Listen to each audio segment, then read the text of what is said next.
Today I am showing how to clipping mask in a circle shape.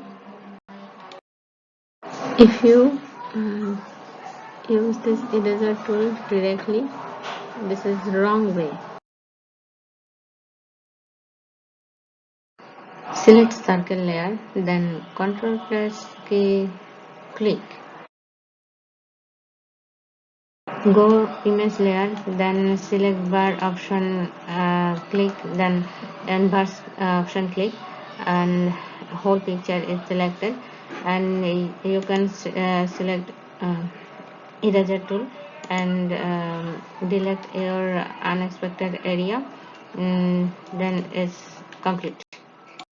Thank you for see this clipping mask tricks.